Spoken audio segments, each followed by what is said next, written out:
If you want respect, you gotta earn it. You damn right. Yeah. Yes, sir. Back at it. Ready to do it one more again. What up, B? What you doing, man? West, my brother. Ready Good to see you. You ready to go to the West? We going West? We're going to the West Coast, man. Right now? Oakland, LA, yes, man. But we started in Harlem. We started in Harlem. We started. Then we went to Queens. Then we went to Queens. You know what I'm saying? Now it's time to go to West. Time to go West now. Go to the West side. Yeah, it's all legendary shit over here, bro. No doubt, no doubt. We just gonna turn up, man. It's the 50th anniversary of hip hop this year. And everybody's gonna be celebrating hip hop, but that's what we do. We've been doing it. That's our DNA. We've been doing That's it. our clause. This is the third season of it's almost right. It's almost like they following what we doing. I mean, hey, they should. You know what I'm talking about? It's the leaders, man. Follow the leaders. We with it. We with it. Leaders at a new school. You know what I mean? So like you said, B, this Tupac album we're about to get into. Strictly for my niggas. Strictly for my niggas with the acronym. Yeah. You know what I mean? So it's strictly for never ignorant, getting goals accomplished. What was Z? The Z was never. They just forced that. Was never explained. So here's the thing: I learned that the initial title for this album was supposed to be "Troublesome 21." I guess Pac was 21 at the time. I mean, I think "Strictly for My Niggas" is a better title. Yeah, for sure. But yeah, like they got rejected by Time Inc. It was a wild time, right? It was a wild time because of all of the Cop Killer, Ice-T stuff. Big stuff, yeah. With Time Warner and all of the subsidiaries. And so hip hop was definitely under a lot of scrutiny. Right. Obviously, we going through the Dan Quayles and the C. Dolores Tuckers and all of those different, they getting hit. And so hip hop was like under fire, as always. Absolutely. Right? But I guess like you said. This is like peak though. Yeah, this is peak. And this is also like very early in where hip hop is turning that corner as about to be as a business. The biggest thing in the business. Sure. You know? Absolutely. So still it's interesting. Like so the fact that the label or parent company could be like, no, that's not the title of the album. You know what I'm saying? Like shit like that. But I mean, I'm glad you mentioned that, right? The whole Time Warner, Time Inc. like that. That's if anybody's gonna say, nah, that can't be the title, it would be, that company. But I mean, there's a lot of stuff on this album that's tons of like, I mean, the title Troublesome 21 is nothing compared to the content on this album. Right. And actually, Strictly for My Niggas might be a little worse than Troublesome 21. I think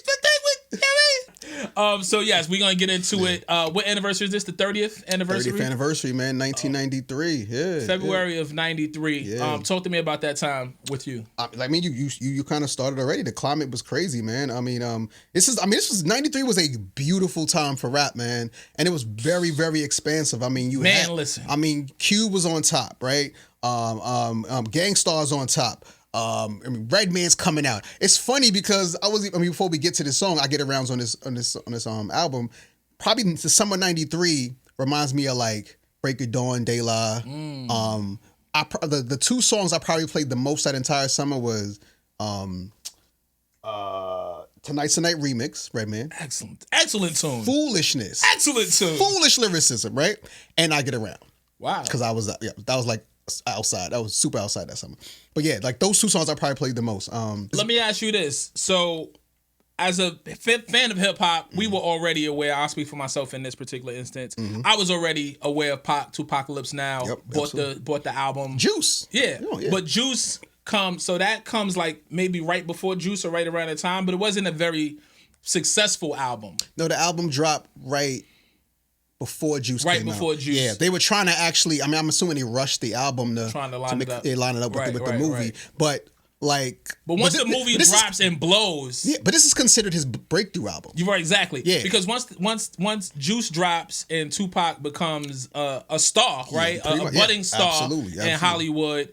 The second album is on the tail end of that Juice success. And so this album has a different level of success. Right, but my question to you was, were you a Pac fan or a supporter or just aware of him? Were you anticipating the second album at all? I wasn't anticipating. I wasn't a huge Pac fan. As you know, like my main man at the time, when we were kids, was LG, right? So like shout out to LG. Like he was the most Pac'd out Brooklyn dude I knew.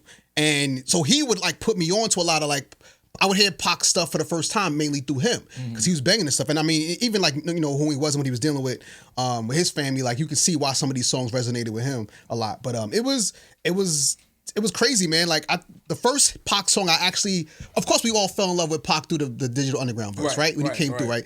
Same song, right? And completely different Pac. That was Mr. Shakur. Oh, for sure. definitely. My man was dressed in Afro garb and all of that. Was a Sider's son. Yeah, definitely was a son. There you go, right? That's a Sider's baby right there. But the first Pac song I loved was When My Homies Call. I played that non-stop. Great tune. Played that non-stop, man. So I think Brenda's Got a Baby is what did it for me. Because, you know, like, I'm always, like, drawn into that storytelling. Yes. You know, one of the things I love about, like, being braggadocious and being able to talk about shit that's happening is one thing, but being able to tell a story that's very clear and concise, and I can visualize it with or without a music video, that was always dope. And I remember that story, or rather, maybe going back and researching that story on, you know, who the subject matter of that song was. But that was my first joint. I was a fan of Pac. I was looking forward to this album. Heavy record. Let's get into it. Let's get into this strictly for my N-words. Let's go. Holla if you hear me. Hey, man, this is a classic, man. Classic Pac record, man. Early Pac record, yeah. First single off this album. First song on the album. Right. I think an excellent set off, man, for a Pac album, especially one called Strictly for My Niggas. You know, it's a classic call to action, right? And one thing we know what Pac does well, right? What Pac kind of Rob Hennessy and enemies. He love an enemy Hennessy. He love his enemy. He love a pen and a Mac 10, boy. I tell you, boy. You're dumb. Don't ever. You're dumb.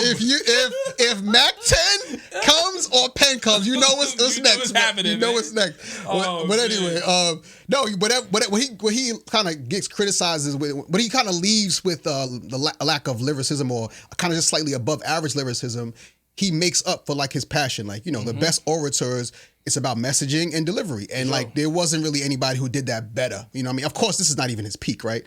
He goes hammer like in a couple of years from now, but you can see him warming up to that to peak Pac. You know what I mean? For sure. This record, you know, one thing I noticed about this album, and I guess I'll probably make reference to this a few times during these songs, is that it's very East Coast influence. The sound, the feel, the features, the production. You know, this almost, rest in peace to Stretch. The production on this feels very Bomb Squad reminiscent. Super Bomb Squad. It's loud. Super Bomb Squad. It's hectic. It's chaotic. Super Bomb Squad. But it's dope. It's 93, right? Again, Public Enemy. Public Enemy set the tone with Bomb Squad, right? Mm-hmm. Dr. Dre, very much influenced by Bomb Squad. People don't know that, right? That noisy, you know, a lot of like that chaotic, like anarchy type of production, right? And then Ice Cube takes that sound as well, does his West Coast, goes to the East Coast, gets that sound, does it for the West Coast, connects those. So now it's like, you know, you're seeing late 80s with P, you seeing early 90s with NWA, late 80s with NWA, and then the Chronic comes out in 92. Ice Cube was like 90, 91, and now you got Pac in 93. It's like, so we're like, I think Pac is very strategic. Now I'm gonna go even further with that. Like, not only is this album production-wise very Bomb Squadish, but Pac, knowing he's a West Coast artist, there's a lot of like, he takes pieces of East Coast stuff all throughout. I mean, Tribe Called Quest, Gangstar. Let's dive into that though. Okay. Is he a West Coast artist? Yes, he's a West Coast artist. He's obviously born here in New York, spent time here in New York. And Baltimore as well. Shoots out west. Yeah. And that's where he meets Digital Underground, and that's where he really gets his start in music. But I think he spent enough time here on the East Coast that it's not like he went to the West Coast when he was 2. You know what I'm saying? No.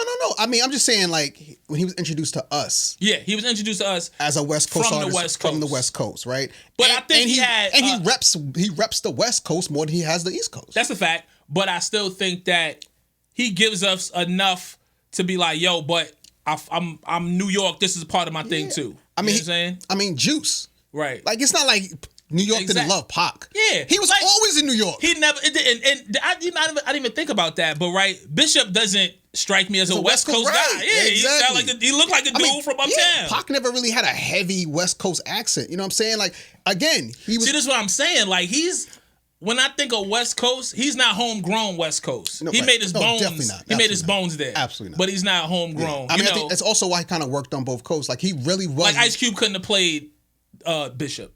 For sure. You know what I'm saying? For sure. That was my thing. Right. No, accurate. No, I mean, but I think that's why Pac is also bigger than life. Oh, for sure. Like he's as big in Baltimore as he is in Cleveland. Like he's everywhere. He represented those thugs and you know that type of way of life, the revolutionaries. Like whether you gangbanging or you were revolutionary, like he represented it all. You know what I'm saying? And then he had the ladies. You know what I'm saying? Everywhere. So I mean, Pac was our rap superstar. He was a quintessential rap superstar. Big facts. You know what I mean? But again, watch. We're gonna go through this, but I'll show you. Like, I mean, everything. Like, there's not only does he take like, and not just like that's why I say strategic. Not only does he take pieces of East Coast of elements, right?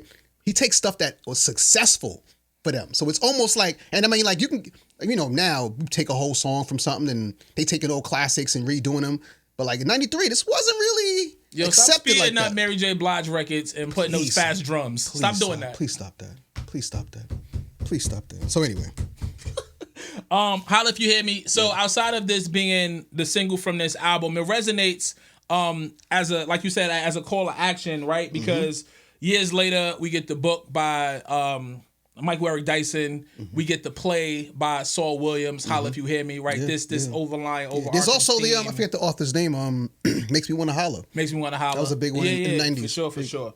What do you have to say about the actual song, though? I think the song is a strong cut. I think it's a perfect set off for Pac. Call to action. You got your, of course, your gangster lyricism in there, but you also got a lot of call to action on that revolutionary shit. I mean, like he even says like, now I'm a major threat because I remind you of things you were made to forget. You know what I mean? Like that's powerful, right? That's powerful. Like I'm here to remind y'all. I'm here to keep a foot on these motherfuckers' neck. Rodney King shit was last year. You know what I mean? Like it was 92, right? Yeah, like it was in spring of '92. So I mean, we're less than a year away when this album comes out. You know what I'm saying? Like it's still fresh. The thing about Pac, especially as I was listening to this, for as much flack as he gets and not being an ill rapper, it wasn't so much that he didn't say ill shit. He didn't say it in an ill way. Right. He gave it to you very, very. He wasn't a very slick or witty rapper. It wasn't witty. Yeah. It didn't. You know what I'm saying? Like, but he said very, very thought provoking and poignant shit. It's the messaging. That's what makes Pac work. Like he speak. That's why. And I mean, it's like the super lyrical miracle dudes are always going to be on the underground side because like the average person can't digest the layman. The layman wants fast food. Exactly. And Pac gave you actually nutritious food, right? But sold it from McDonald's. Exactly. From a drive-through window. You know what I'm saying? Like that's what it is. Give you the salad through the drive-through. Double burger with cheese. What'd you give Holly if you had me? You trying to be funny, man? I said with cheese. We're supposed to be brothers. It's gonna be one of those days, man. Leo, we on the West Coast, man. We on the West Coast, man. We're in New York City. I gave Holla if you hit me since you pulling up your score. I gave it 8.5. Same. 8.5? Yeah, man. All right. Yeah, man. Right. Good, strong joint, classic. For sure. As we proceed, point the finger. Point the finger. This is one of those Pac records that I slept on, man. It's a hard ass record, and I'm glad you said that because I went back and forth with my score on this record. I'm straight. This is one of my favorite songs on the album. Okay. Pac is rapping, man. Like that's the thing, right? Pac can do whatever he wants because again, he has that message. Like he's got those inflections. He start preaching. He does that really well. But I like when Pac raps, man. Yeah. He's actually kind of lyrical on this, man. He really goes off, man. It's funny, the beat comes on like a mustard beat. I was like, yo, mustard? Mustard on the beat. I was like, yo, this is kind of tough. But the beat, I really don't have a lot of criticism with this song, man. Like Pac is rapping all the way through. Beat is fire. Still me to a motherfucker kill me. Still talking that shit. You know what I mean? Like it's some joints on here, man. For this to be an album, a 30-year-old album with as many tracks as it has, it doesn't feel like a long album. No, it wasn't laborious. It's only 14 tracks. Yeah, it wasn't laborious. 2 skits. Listening through it. But it's an hour. It's an hour worth of music. Yeah. But it didn't feel, you know what I'm saying? It didn't feel, No. You know what I think I want to say long pause. No, but I think the production actually, because it's like that Bomb Squad type of feel, right? The production keeps moving. It keeps the energy. Like there's really no lulls in this album. Like no Pac is a fucking firecracker all the time. The production it sounds like July 4th. You know what I mean? What he's doing really, man, like he's we've spoken about this before. He is being a ghetto reporter. He's reporting what is happening around him in his environment, and he's telling you his firsthand details as well. That's really what I got throughout most of this album as a theme. It's like he's maybe giving you different points of view, but very much just being a reporter of what's happening in not only his hood, but hoods across America. Yeah. It was even ill how he gave that like a little hypothetical point where he's like, you know, talking about him being scapegoated for another man's crime and all that shit. I'm like, oh, that's foreshadowing. I'm about to say, there's a lot of those moments. A couple of those in here. A lot of foreshadowing here, man. And you know what? Since you there, let me just skip through. What the fuck did I say about that? Like, he predicted or manifested a lot of these things. Yeah. It's crazy the power of the tongue, right? It is crazy the power of the tongue. We talk about that with him and him and Big, man. No doubt. What'd you get point to finger? A 9. Give it a 9? 9. Okay. Strong record, man. One of my favorites on the whole album. I gave it an 8.5. Okay. I was going between an 8 and an 8.5. You have criticism? No criticism. I was just comparing it to the rest of the stuff on this body of work and going back and forth with it. But I felt like it landed for me where Holla If You Hear Me did. Okay. So I gave it an 8.5. Cool. There's something to die for interlude. We're not gonna rate it, but just definitely worth the mention. Yeah, love it. It's strong. Yeah, it's you know, Pac was an artist. Absolutely. He was an artist. Went to art school. Yeah. You know, trained. Obviously we saw what he was able to do in film and television, but he just knew how to evoke shit. Yeah. You know what I'm saying? You ever see Gridlock? Yeah, of course. I think that's his best performance, man. I mean, as far as maybe not the biggest movie or the best movie, but as far as what he did his in craft that, as a like incredible. that was going to show you he was about to be even bigger. This is what saddens me about the Tupac story. Outside of where he probably would have went as a man in all different aspects of just everything that he embodied. Yeah. The acting portion of it. He's going to be out of here. He could have been one of the best. Absolutely. And I'm not saying that with any bias. He could have been one of the best. He had already shown with just the little body of work that he had, the range, the way he was able to pull it off. Like I watched Gridlock like maybe like a year ago, and I was like, oh man, like that was his last. Like there were 2 posthumous movies, right. But those were actually filmed before Gridlock. Gridlock was like his last performance, and he killed that. I was like, oh, he was out of here, man. Nah, Gridlock was crazy. He's out of here. So I just wanted to talk about that. It's a really dope interlude. Yeah. As we get into the 5th track or song on the album, 5th track on the album, pardon me, Last Words, featuring Ice-T and Ice Cube. Yeah. So I thought that was a big look for Pac to have both of them huge on this album. In 93? In 93. These are West Coast giants. Right, exactly. In 93 on his sophomore album, to have artists of that magnitude, especially what they mean to the West Coast, but also just... But I mean, Pac was also a star at the time as well. Yeah, because of the movie. Yeah, right. But he was coming off the success of Juice. He hadn't had big music success, whereas these were guys who were juggernauts in music. And definitely big on the West Coast. As we talk about his West Coast, his West Coast habitation. For sure.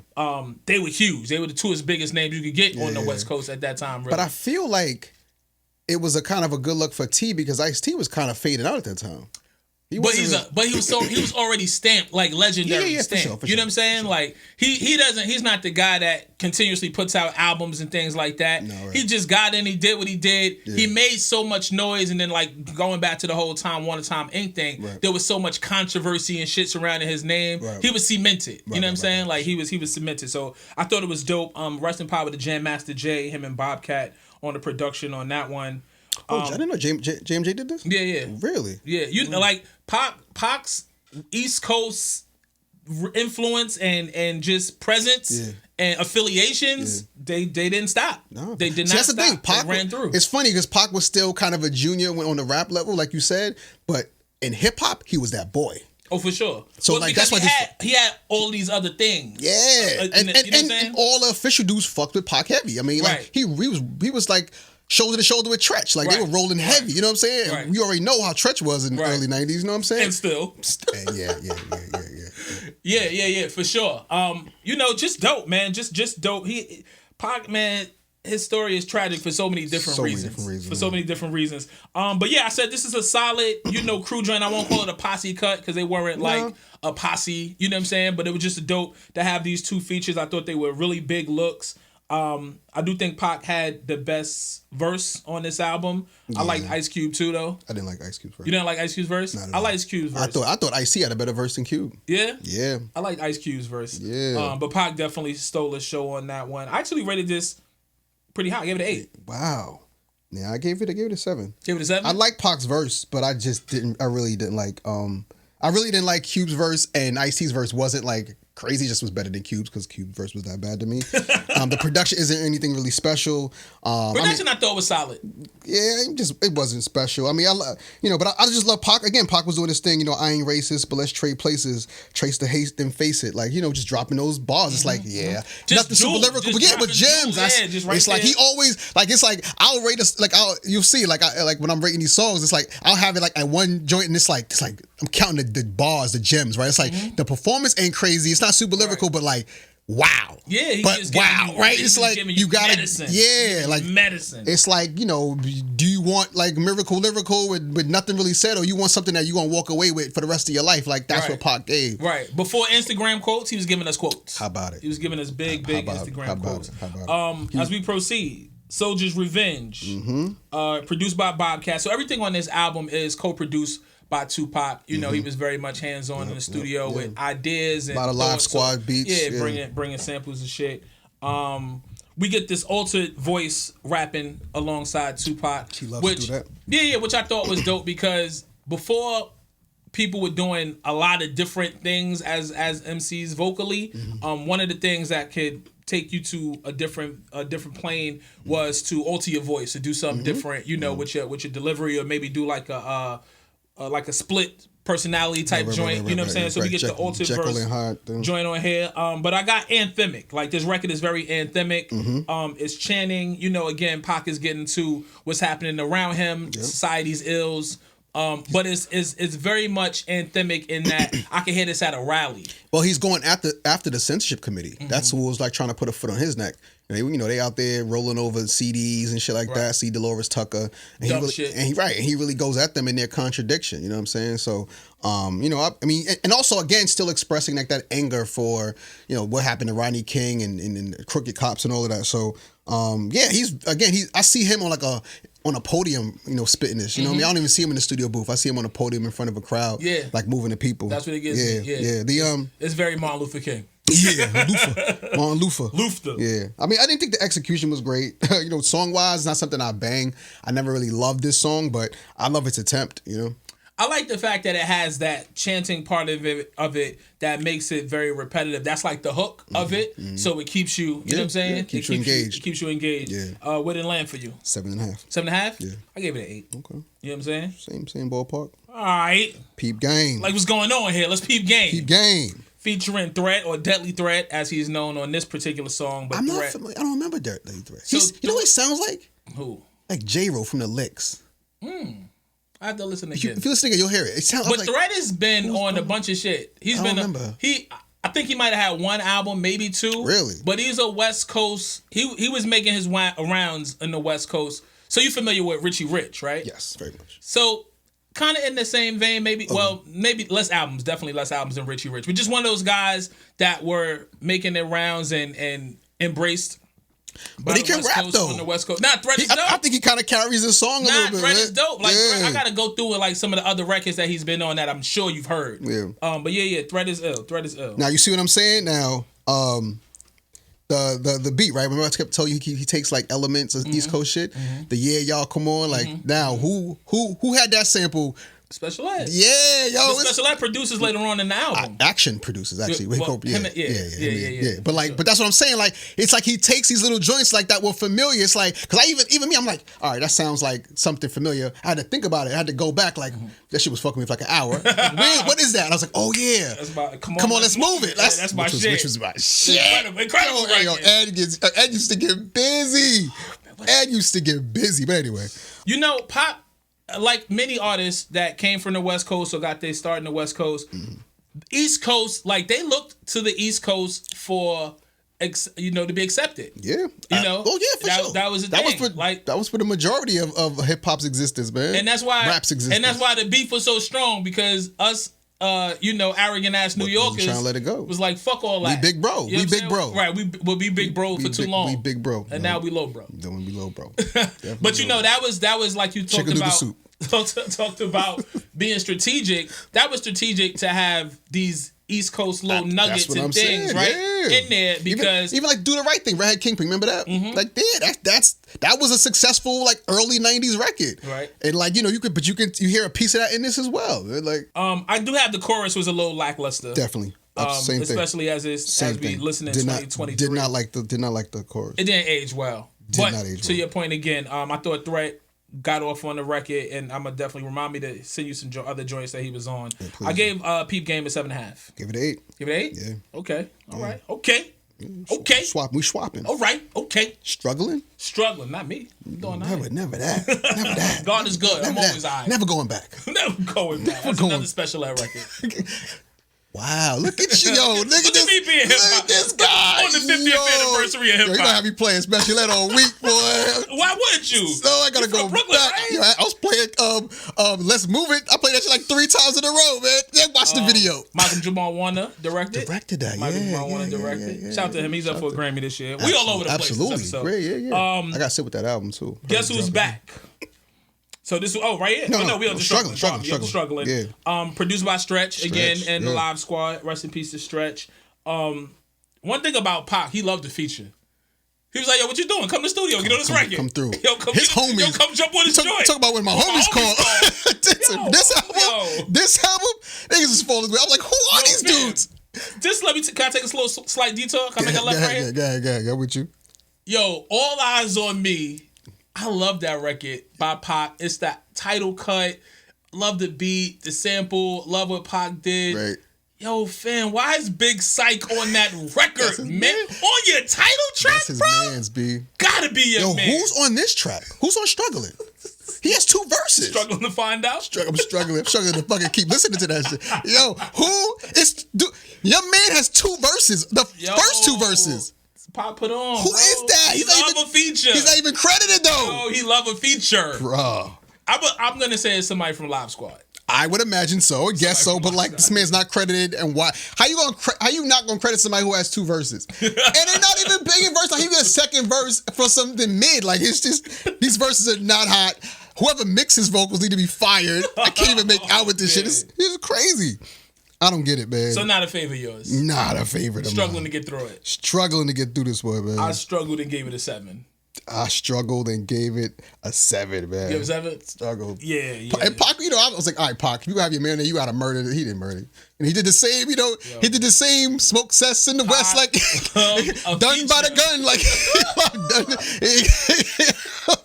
get done by the one with the gun, like that. Melodic melody shit, you see where it's at now, right? That's the whole game. Yeah, for you know what I'm saying? For sure, like for bringing sure. those things. We're gonna get to that because he's a master of that.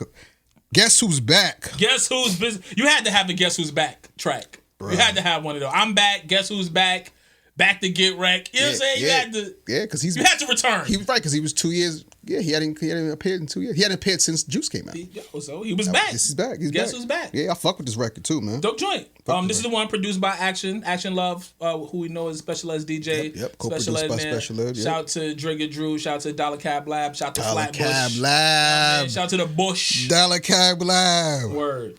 Again, man, Streets of America. Talking about what's going on, how tough it is for a black man here. Mm-hmm. A lot of black power talk, a lot of socialism, and what's happening in society rather. So definitely just giving us a lot of what we heard before. But that's what Pac did well, and that's really how I think he started to define who he was gonna be. Yeah. In a sense, right. As like, this is what I represent. Absolutely. And this is what you're going to get from me. You know what I'm saying? That's what I was saying. This is warming up to peak Pac. You know what I mean? Like, he's coming to his own. Even again, but like this is I feel like this is one of the album standouts. Okay.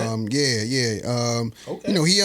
Again, whenever Pac is actually rapping and focusing on his pen, like, he's good. It's like, it's funny because it's not like he couldn't do it. It wasn't like he was stuck. And I mean, I'm not going to name certain rappers, but there's certain rappers that even when they try to get lyrical, it just don't work. When Pac gets lyrical, like he really comes off. You know what I'm saying? It's for like he just I think he records so much. And much of it was loosely written, like so without tracks. Yeah. You know, he was just getting. He was so full of emotion, thought, energy, ideas that he just wanted to get it free. Right. You know what I'm saying? Which is why he wasn't trying to make a marriage with the beat all the time. Right. But when he did, forget about it. And that's why I guess we get a lot of the reoccurring things. Yeah. Like his pen and his Mac 10 because he was writing so much. Yeah. You know what I'm saying? Like you might hear that he might have wrote one of those verses 3 weeks prior, you know what I'm saying, to later, and so you still get some of those same things in it. Even a nod to Tribe in this, No doubt. He does a nod to Can I Kick It? He shows love to, we'll get to that later on, but actually in the next track. Yeah, next track representing, Yeah, representing 9-3. But what'd you give Guess Who's Back? 8.5. 8.5? Yeah. Gave it 8.5 as well. Same, cool. Solid joint. Yeah, man. Solid joint. Tough. As we proceed, man, we didn't take no break for the music. Let's take a break for some music. Okay. Yeah, let's represent 9-3. Because you had to have a representing too. You know what I'm saying? You had to have a representing. You representing? Ooh, a good time. Early 90s was a good time, man. No, you wasn't representing. Taking me back. So but then the next year, a little kid from Queens dropped the represent. Oh man, and nothing was the same. Nothing was the same. Never be the same again. Ever. Right back, representing. It's hard to earn. Representing. Just because you had to. You have to represent. If you're not, it's 9-3. You're not representing. Gotta represent 9-3. What? So that joint was produced by Pac and Truman Jefferson. Yeah. Who's that, sir? I sounds like a senator. He need to be in politics. Yeah, he definitely need to gotta be in politics. Somebody, at least an alderman. His parents wanted him to be in politics, but he should. You making beats? What? Man, if you don't supposed to be making legislation, man. You talking about? You know they get this bill passed. Exactly. So. Like I said, man, you had to have a representing track. Do we know why Arsenio caught a stray on this one? I don't remember Pac and Arsenio having beef. Me either. I want to research it. I will. I'm gonna pull that up and see what happened. And I know he was like fuck the media and all of that, but Arsenio he was with us. He was the culture. That's the one that all the rappers wanted to be on. But I also feel like I don't remember Pac being on Arsenio, but I feel like Pac had to be on Arsenio. Of course. Yeah, we'll look that up. We definitely need to look into that. But on that second verse, everybody got a shout out. Yo, man. So Arsenio caught the stray in the first verse. Yeah. Everybody under the sun that made music at the time. I like that verse too, because a lot of artists do that shit. They, which is sometimes they do that shit to dick ride, but they can mail it in. It's the corniest way. But like actually, Pac was really rapping with that shit, man. Yeah, he made it work. Like what did he say to Ed, the special motherfucker and the lover? Like that's fly shit right there. See, now that's witty. That's though, right? writing. You get a chance to shout out both Ed Lover and Special Ed, and but also put your pen to it, man. In an interesting way. Absolutely. He did it again on the joint Old School on the Me Against the World album that came a couple years after that, man. But yeah, man, definitely showing love to a bunch of artists. The third verse, we get that altered voice again. Because this is the era of verse rap, right? Bro, it's a lot of 3-verse songs on this album. That's how songs were made then. Yeah, right. That's how they made songs. Yeah. Or they just called their homies. Yeah. You only got one verse. Pac is doing both. You only got one verse. Come with two. Pac is doing both. Pac is doing both on this one. All the homies. But yeah, another way to keep the record moving and keep it interesting is to come with something different. So the first verse is one way. The second verse is like a shout out verse. Third verse is that altered voice. What'd you give Represent 9-3? If you have any other notes? Well, my notes are, it's pretty much everything you said. I just, I always love a song with Pac's rapping. I love the bounce on this shit. Like he's, for him, again, not super lyrical, but like, to get specific, if the shoe fits, then kick it. It's for the gifted, pump your fist. If you with it, here's your ticket to see Mr. Wicked, rip it. Like shit like that. It's like, again, like. Here's your ticket to see Mr. Wicked. Mr. Wicked. He's rapping kick again. It. Pump your fist if you with it. You know what I mean? Like, let's go. I like a rapping Pac, man. He was capable, man. Pac was way smarter than those rhymes, sir. Yo, he's way more intelligent. His interludes are fucking more intelligent. Right. You know what I mean? But yeah, man, it's a solid joint. It's definitely a 93 joint. Yeah, but good joint. I gave it 8.5. 8.5? Yeah. I gave it an 8. Yeah. Cool joint. As we proceed, museum time. What are you gonna wear? You wearing hard bottoms, or you can keep your New Balance on? I'm gonna do the khaki. Do the khaki suit. I'm gonna do but it's gonna be tailored though. It gotta be. Yeah, it can't be. Before I speak, my no suit Mac be 10. spoke. No Mac 10. No Mac 10 fit. No Mac 10 fit. No Carmelo. No prison yard fit. Keep your head up is where we going on this joint, and no revisionist history on this or nothing. None. When this record dropped, it like jumped off the cassette tape. It was such a standout. Because you know what? Because I'm glad you mentioned. You said the first Pac song you fell in love with was "Brenda's Got a Baby." Mm-hmm. Nobody like he actually topped that record. Oh, for sure. You know what I'm saying? Sure, like he actually topped that record. He gave us the same feeling, gave everything that record gave us, but then took it a level up, man. Right. Well, that was about a particular young lady and her situation in this great scheme of what happens to black women. Which inspired Kendrick later on as well. Of course, of course. I mean, listen, Pac, there's children all over the place. You know what I'm saying? Literally and figuratively. Well, yo, how did Pac never have kids, real kids? I feel like he had kids.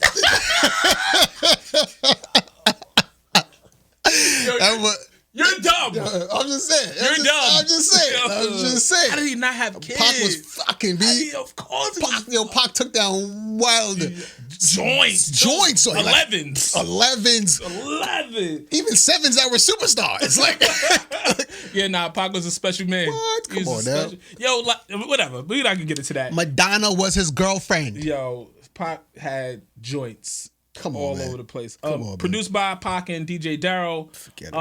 David Hollister on the vocals. I don't know too many people that know that. Yeah, I forgot about that. Yeah, that's true. Absolutely. Dave Hollister on the vocals. Because, again, this is the time of, like, not crediting or... I'm not sure where Dave Hollister was in his career in 93 either. Near this. Yeah. Right. Well, this like before Black Street. Just way before Blackstreet. Yeah. So he might have just been like a studio singer. You know what I'm saying? Like or just somebody that we knew was dope that was around. Session artist. This song is incredible, man. Song's incredible. The Zap Be Alright sample, we love. That's an amazing song too. If you don't know, so one of the things that I love about hip hop is like when I hear a joint that I love, and I'm like, oh, that's just, or my mom be like, oh, that ain't nothing but such and such. Right. And I go back and discover, like that discovery process, when I went back and discovered that Zap song, I was like, oh my God, it's beautiful. Yeah. It's beautiful. The chorus comes from Ooh Child. Things get a little easier. Yes.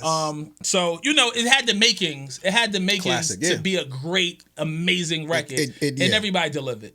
It's a perfect song. I mean, it's a perfect song. Not to I mean, we're not really surprising anybody with this, but this is a perfect song. I mean, he again, bars. Mm-hmm. Not like super lyrical witty bars. I'm talking about just gems that we live with for the rest of our life. Literally, because if we don't, we'll have a race of babies that hate the ladies. Didn't we just come off this whole shit with Tory Lanez? And women talking about how that's a big, men are being raised to hate black women. Y'all hate women. That's like, and that's just specifically black women. That shit hurts my heart every time I read it because I hate that a black queen would feel like that. And many of them feel like that. That's the thing. Many of them feel like that, and with good reason. Yeah. And like Pac warned us about this 30 years ago. For sure. And for us to be dealing with all of that, forget whatever you think about Tory Lanez and Megan. Forget that incident. The reaction to it. Yeah. From men. It's divided. We were just on two sides again, man. And like he predicted this. We're raising men to hate black women. He called it. It's so much shit. I mean, people still, every time something go down, somebody's gonna, we got money for war but can't feed the poor. Right. You know what I'm saying? Like, it's so many. When it rains, it pours. Quotables. They got money for wars but not enough to feed the poor. I mean, yes, thank you. Just bars, man. It's tragic that 30 years later, although much improvement has been made, we still in the same place in a lot of ways. So many ways. You know what I'm saying?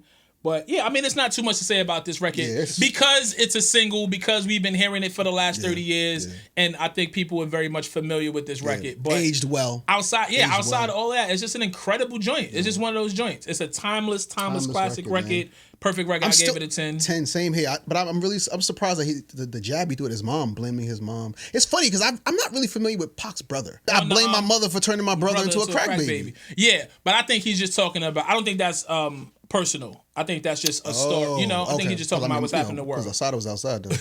No, I'm saying for real. No, she was. She was for sure, she was. I don't know if he was saying that because he was born while she was using. You know what I'm saying? I don't know. Yeah. Never shade Asada. For sure. Rest in power to the queen. Yeah, man, just one of them joints, man. Gave it a 10. You gave it a 10. We can continue on. Yeah, we can leave this museum. We'll be back. We'll be back. How do we feel about the title track, B? Talking that shit, man. It should be a special joint. It should be hard, yeah. This is what you named your album. Or you made this song and felt like it was so strong that you said, this is the theme of the album. This is what the album is. Yeah. So either way, it should be one of those ones. Yeah. You know what I'm saying? Yeah. It's not one of the, strictly for your niggas. It's not one of the better ones, but I mean, I think the while the subject matter gets redundant with Pac, you know what I'm saying? I think the beat actually keeps you engaged. So I appreciated that. Strictly for My Niggas, produced by Larry Lalo and Tupac. You spoke to the redundancies, right? But this record is anti-police, anti-haters, anti-scandalous hoes, anti-critics. Obviously, like we said, his first album wasn't a blockbuster success.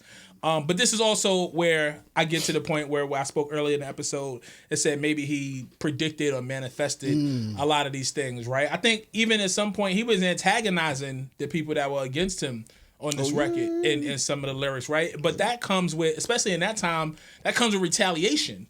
The bigger you get, and the more successful you are, and the more haters you have, and the more run-ins you have with people, and then you go back on record and antagonize them and sell 2 million, that makes them want to shoot you again. Absolutely. You know what I'm saying? Absolutely. So it's like just a cycle. It's a cycle, that cycle of violence. But, Pac I think he did a great job at just really being reflective of his life at that time. Yeah. And again, what was happening in the world. But it was a lot of shit that wasn't going on in his life. He really wanted to be a part of that street element, man. So like he wanted to be a part of it so badly. Like he became, like you said, the reporter for the hood. But he wanted to embrace it too much. It got too real outside. You know what I mean? Some people say he was the embodiment of his characters. But also, let's think about where he came from, who his parents, his bloodline is, what he grew up seeing. So he was already ready to be, he was already ready to take on the police in the world, right? He was already ready for the revolution. And so you have the background being revolutionary, right? And then he was like a drama student, right? So the performance part, so all the formative shit. But you mix those two together, you get Pac. He was a drama student where?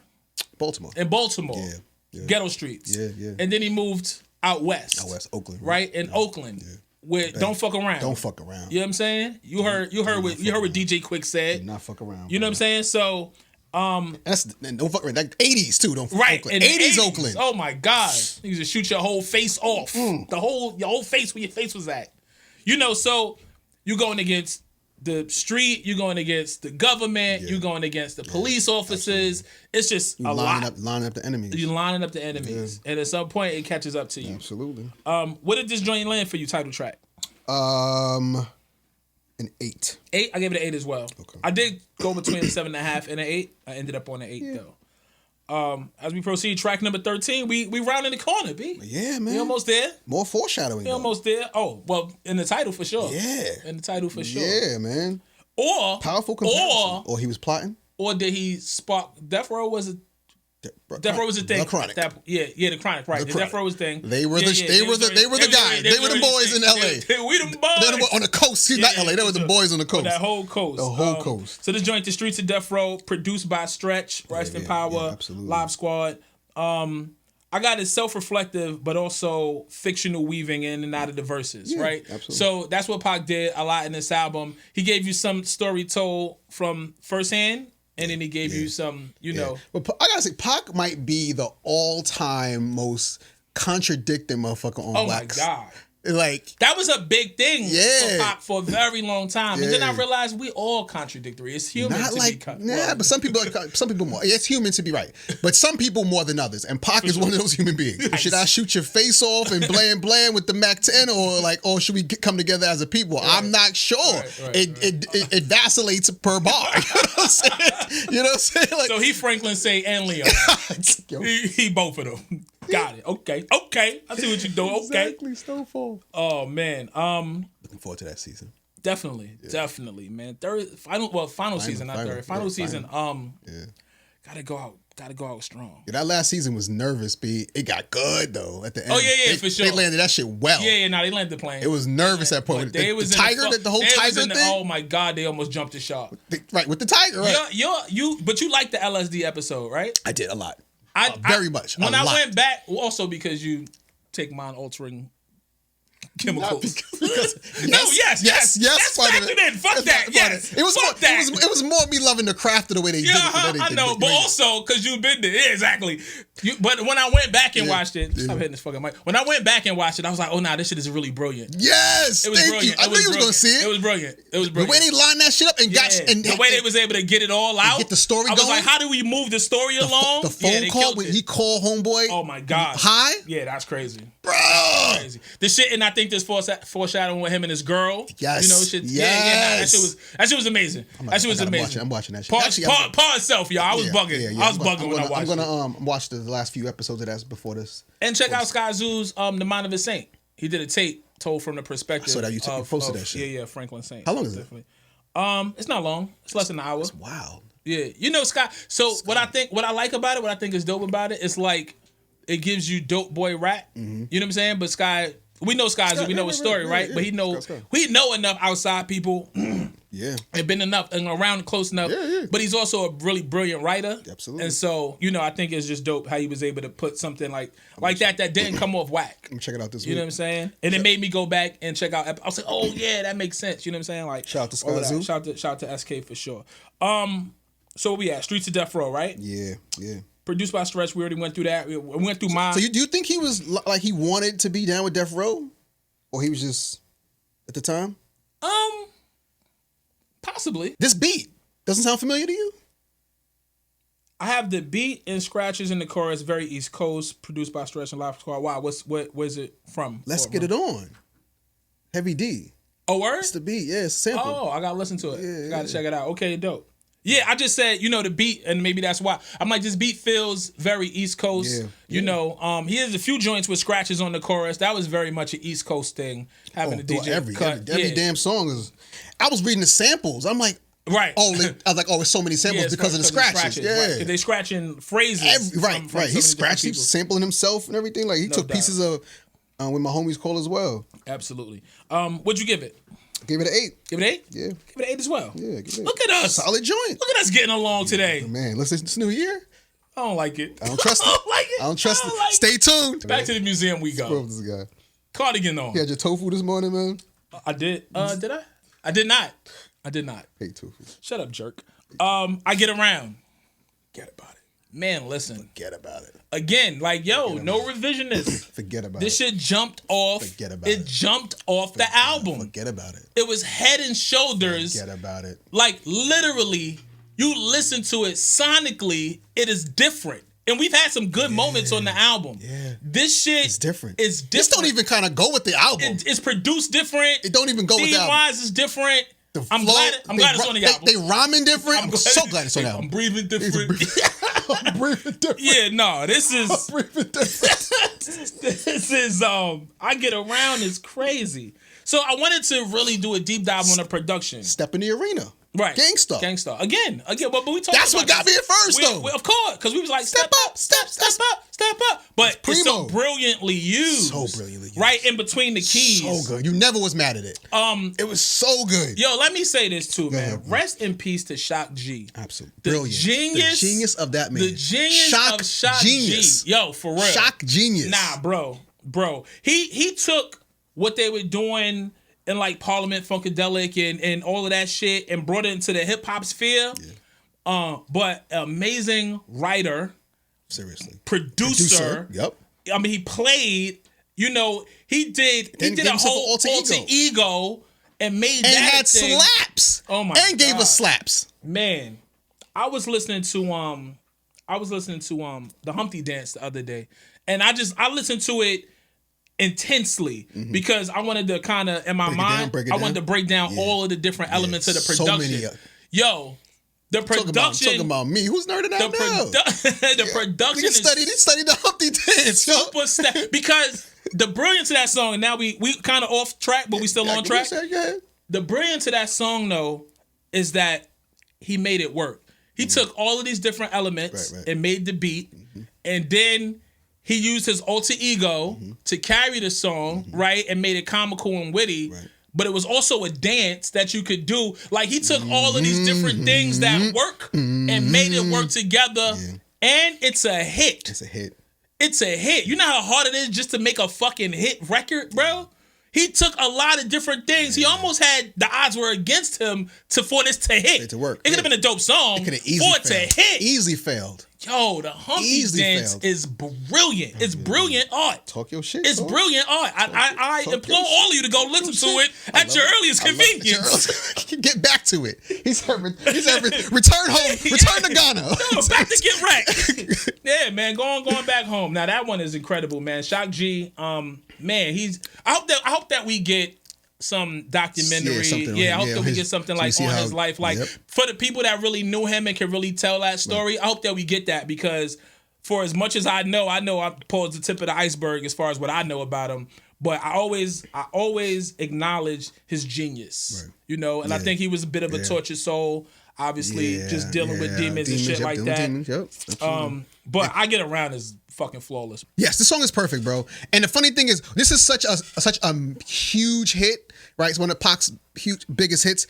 The lyricism actually is understated. Oh, very, very. He does not take a bar off of this whole record, bro. Flow. Flow. Multiple flows, multiple deliveries. Doesn't take any bars off. Super lyrical, and it's just so fun. I'm like, yo, this is a absolute perfect song, man. For sure. I mean, it's crazy. Shout out to Money B too. Shout out to Money B. Money B might have had the verse of the joint. He might have had the verse of the song. Might have. You know what I'm saying? No, but he definitely might have. He came with it though. He came with it. Crazy. His pocket was crazy. Classic. His pocket was crazy. Fingertips on your hips and your switch. Gotta get a tight grip. Don't slip. Loose lip. Sink ship. It's a trip. That's Pac rapping. That's Pac rapping, man. Yeah, nah, for sure. I mean, the way he come on, the hardest part. Oh, sometimes the hardest part of the song is how you come in. How you set the song off. Yeah, definitely pause.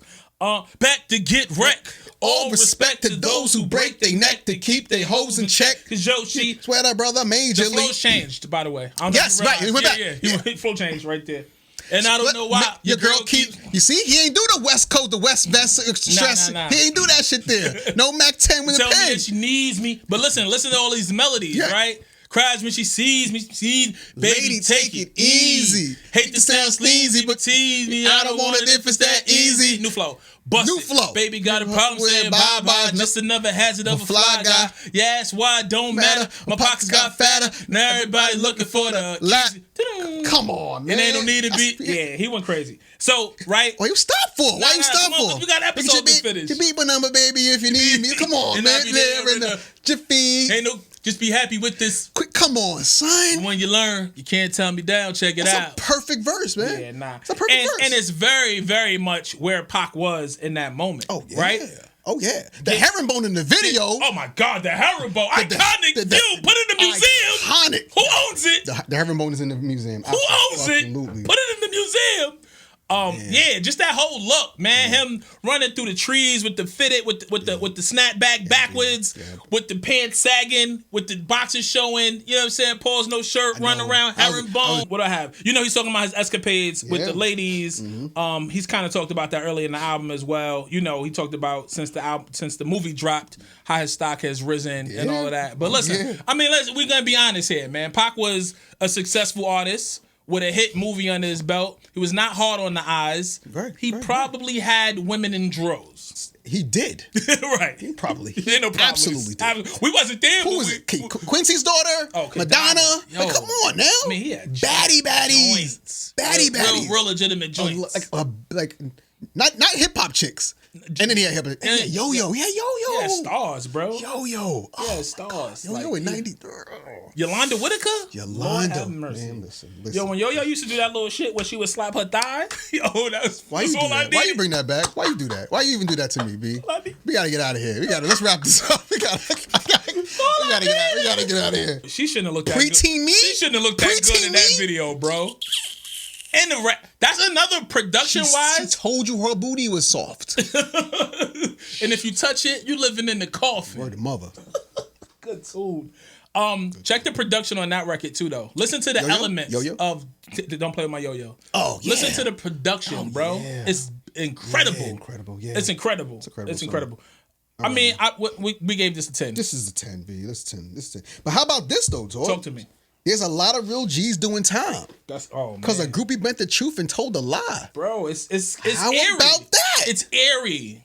It's airy. How about that? So he predicted all these things upon himself. It's airy. It would happen the following year. Nah, yo, it's not funny. Like, it's scary. Like, it's scary. What? All right, man. Papa's song. So Wicked, who's featured on Papa's song, is Supreme, Shakur. Yes. Pac's brother. Gotcha, yes. Right? Yep. And I think that that's why I thought they had the same father. Right. But they both had Debbie's dad. Pac didn't know his dad. At all. To my to my knowledge. Okay. So yeah, but either way, right? You know, I mean, we've heard this song a million times. Shit, I've lived it a little bit. You know, just talking about the absentee father and what that does. You know, what that does to a child's psyche, what it leaves out, the void that it creates. That shit is like, it's a lot. It's compounded. It's compounded. Just that, and the crazy shit is just the absentee father, to finish my thought. But the crazy shit is, right, you think about all of the different forces that made that a common thing. You know what I'm saying? Because it was common. It was like, if you grew up around in our era with your dad, you was the odd one. Right. Oh, right. Like, oh yeah, that was me. Oh, you live with your pops. You know what I'm saying? Yeah. Shit like that. Yeah. You like know? I had the Furious Styles pops. Like I had, you know, like that was on the weekends, go check my dad to style. But I had a great relationship with my dad my entire life. And I realized how fortunate I was. Because my friends didn't have their dads like that. You know what I'm saying? Or their dads was in the house, but like there, but not there. My dad was like not only in my life, but active in my life. You know what I'm saying? You know, like as you get into your adult self, it's very indicative of who you are as a man now. Yeah. All of the shit that I thought I didn't need my dad around for, at some point, I did this, I did that, I traveled, I made. You still hit a wall at some point. At some point, you get to a point like, oh shit, I'm missing that. Yeah. And it came to me when I had my own children. Because, like, one of my proudest moments is when my daughter graduated, her first graduation. You know, when she walked across the stage, I was so proud, and I could never remember my dad being there at my graduation. He wasn't at your graduation. When my to my recollection, he was not there. I do not recall looking out in the crowd and seeing him.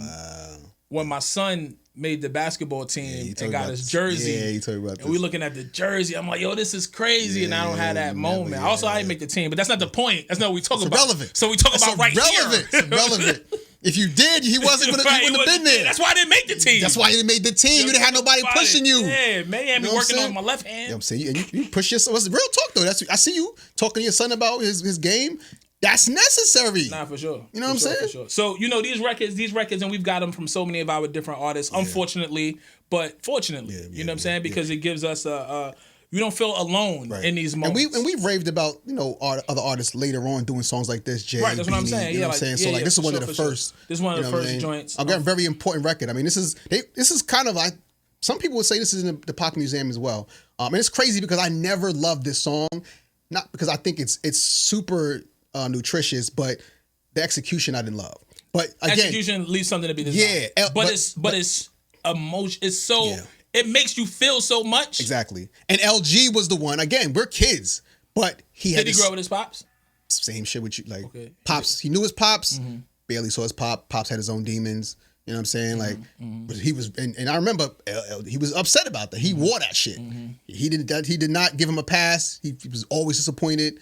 Hoped that he would do better. You know what I'm saying? It was kind of disappointment. So he really, I remember him resonating with this song a lot. So like, this is the song, like him, he was the person that kind of put me onto this song and made me realize the power of this song. But because I didn't have like that direct connection to it, and I was such a fucking, you know, rap snob, I didn't go to the song because the execution wasn't there. I didn't like the hook. Dope about music in life is that if you live long enough and experience enough, you can come back around and certain things hit you in a different way. Yeah. You know what I'm saying? Yeah. So for sure, you can have a different understanding of this. And I probably appreciate it more now. Yeah, for sure, than when you did then. Mom had to entertain many men. Yo, that's tough, bro. You ain't gotta finish. Wow, you gotta finish the bar. No, but didn't want to do it. But it's time to pay the rent again. Like, painful, bro. Yikes, that's painful to see. And then realize it later on because you don't really get it as a kid. In your adult life, what's happened? Like, moms is really tricking to put food on the table for you. Yeah, that's tough, man. Nah, that shit's tough. Mom don't even want to deal with these niggas, but the rents do again. Fuck. Yeah. So again, like you, because I do agree with your point about the execution. It is not the. And he referenced "Man, Child in the Promised Land," a book that my dad put me on. Ironically, word. Yeah. Oh, that's fire. That's one of the books that actually like I felt like they were, you know, talking to me. Like Harlem to me read like Bed-Stuy. That, and although I didn't grow up on the West Coast, Monster, Cody Scott, those two books like I gotta read that again. That was forever. Opened my mind, like blew my mind. Yeah, I read that. You know what I'm saying? Like I didn't read that shit in decades. Excellent. He recently passed away. Really? Yeah. Didn't know that either. Damn. Yeah, for sure. What'd you give Papa Song? I gave it an 8. Gave it an 8? Messaging. I gave it an 8 for messaging as well. Yep, messaging. Yep. Yeah, it was like a 7.5. So as a song, it's probably a 7.5. Yeah. But it's poignant, bro. And everybody dropped gems. Yeah. No, everybody dropped gems. It's like beef stew, but it just don't taste good. But it got all this little salt. It's hearty. It got all the shit in it. It's hearty. Got all the nutrition and shit in it. Yeah. They just ain't make it the best. I've had better. It don't taste the best, but you need it. You need it. It's necessary. You need it. It's cold outside. Oh man. And then what we at? 5 deadly venoms. 5 deadly venoms. The posse cut where Pac has two verses. Only Pac would have 2 verses on the posse cut. Already mad of us here. You going again? Only Pac would have 2 verses on a posse cut. But this is a true posse cut because these is his homies. And the posse cut was more of an East Coast thing. So for him to get to, and this is a respectable posse cut. Like, he also got a couple of East Coast dudes on it. Well, not every Live Squad, Apache and Trench. Everybody, right? Yeah. Everybody's East Coast. Absolutely. Yeah. Apache was that boy too around this time. Apache got the verse to me. Yeah. Apache did it over Trench, and that's saying something. Yeah. Apache, because what Apache gave, Trench gave us delivery too, because he always does. He's a flow master. That tongue twister shit. But yeah, Apache, I don't know, his shit cut through a little bit better for me on this one. Yeah, it hit. Yeah. He did what Pac does and Trench does, and did it both at the same time. Like, so he is like the OG. He's official though. Yeah, he's the OG. Gangsta Bitch was real. Yeah. Gangsta Bitch was real. He honed, developed, and I think that's the best word. He developed, helped develop all of that shit. The Latifah, the Trench, flavor unit, to really polish it and make it. You know what I'm saying? Took the raw shit and pulled the diamond out of it. I always thought he reminds me like a tragedy, man. I always thought these dudes were gonna go further because they understood studio. They understood the pen game was there. They were official tissue. I always thought they were gonna go further. But Apache reminds me just of tragedy, man. I didn't get it. All right, so where we at? Are we done? No, 5. It's the last song. Oh yeah, 5 deadly venoms. That's what we on. We said Apache had the best verse. Yeah, I liked his verse the best. It's legends on this shit. Apache, Trench, for sure, and a lot of fallen. Yeah, two are gone. Nah, three are gone. Yeah, that's crazy. Yeah. Damn, crazy. But yeah, dope joint, dope posse cut. Yeah. Dope way to end the album too. Yeah. Good energy. Wasn't mad at the beat. What'd you give it? 8.5. Gave it an 8.5. Gave it an 8.5. It was pretty solid. It was pretty much eye to eye on this whole album. I'm not happy. No, something's gonna next album. I don't know what the next album is gonna be, but it's gonna be eye couple. Yeah,